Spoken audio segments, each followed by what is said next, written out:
La place de la Vierge Marie dans la spiritualité de Marthe Robin est bien ajustée. Marthe n'est pas mariolâtre. Sa vie, son trésor, son amour, son tout, c'est Jésus.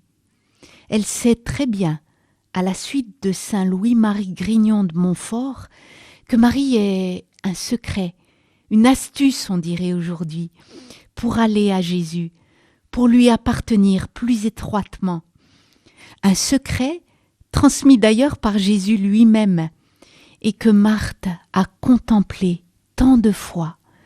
Femme, voici ton fils. Fils, voici ta mère. Marthe Robin, enfant, avait pris l'habitude de vivre avec Marie, de la prendre intérieurement dans sa vie quotidienne. Un jour, elle a évoqué les souvenirs de son enfance et elle disait « J'ai toujours aimé la Sainte Vierge. Je priais la Sainte Vierge, je lui parlais surtout. » Vous voyez, sa prière d'enfant, c'était pas compliqué. Elle était faite de mots de tous les jours. Je lui parlais. Dans les prières de son missel, Marie était invoquée comme mère de bonté, refuge dans nos besoins, consolation dans nos peines, ou bien notre avocate. Eh bien, Marthe l'a pris au sérieux. Elle y a cru et elle a vécu en adéquation. Sa relation avec la Vierge Marie part de sa foi, et sa foi s'est naturellement traduite par une attitude de vie. À la suite de Thérèse de Lisieux, Marthe a pressenti que la Sainte Vierge est plus comme une mère que comme la reine du ciel. Elle l'appelait très familièrement la maman. Le mot de mère peut évoquer pour nous des réalités bien différentes selon ce qu'on a vécu, d'heureux ou de douloureux. Alors, quelle réalité Marthe mettait-elle derrière ce mot de maman, de mère ? Eh bien, nous voyons que Marie est pour elle celle qui se penche sur nous pour nous aider, pour nous consoler, comme une maman veille sur son enfant quand il est malade.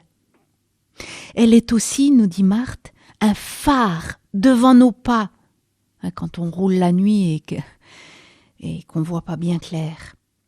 Elle est aussi, dit-elle, une étoile d'or qui brille malgré les ténèbres des tempêtes. Elle est surtout celle qui nous aime telle que nous sommes. Que personne ne se sente trop petit pour que la Vierge Marie se penche sur lui personnellement. Marie ne se penche pas sur nous que dans des situations extraordinaires. Si notre vie n'est qu'une vie de tous les jours, mais en fait, c'est un peu comme sa vie à Nazareth, non ? Marthe Robin l'avait compris. Voilà ce qui rend la Vierge Marie si proche de nous. Mais allons un peu plus loin.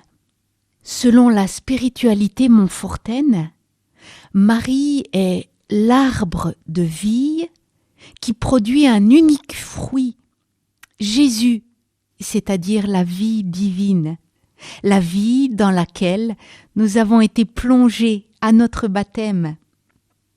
Alors si nous prenons Marie dans notre vie, si nous cultivons cette proximité avec elle, par la foi d'abord, par le chapelet, ou bien en l'invoquant tout au long de la journée par des petits SMS intérieurs, eh bien elle fera croître et grandir en nous ce fruit, cette vie divine, cette vie de Jésus en nous, cette belle vie d'amour, comme disait Marthe, une vie selon le style de Jésus, où la tendresse, le pardon, la miséricorde prennent de plus en plus de place dans nos relations, dans notre manière d'être. C'est cela que désire la Sainte Vierge, nous aider à faire grandir en nous cette vie divine reçue au baptême. Prier Marie, dit Marthe, c'est pas lui dire beaucoup de paroles, mais vivre toujours avec elle. Marie forme Jésus en nous, dit-elle. C'est un secret de vie que Marthe nous partage là. Prendre la Vierge Marie pour maman, c'est pas infantilisant. Marthe Robin était tout sauf infantile, sauf mièvre. Il faut des saints, a-t-elle dit un jour à une personne venue faire une retraite spirituelle au foyer de charité de Châteauneuf. Pas de médiocrité, lui a-t-elle dit, pas de mi-hauteur sur un chemin bien plat. Il faut que Marie nous forme, nous élève, nous conforme à l'image de son Jésus. Et Marthe continue, et il faut demander la sainteté, pas pour dans 10 ans, pas pour dans 1 an, ni pour demain, mais tout de suite et maintenant.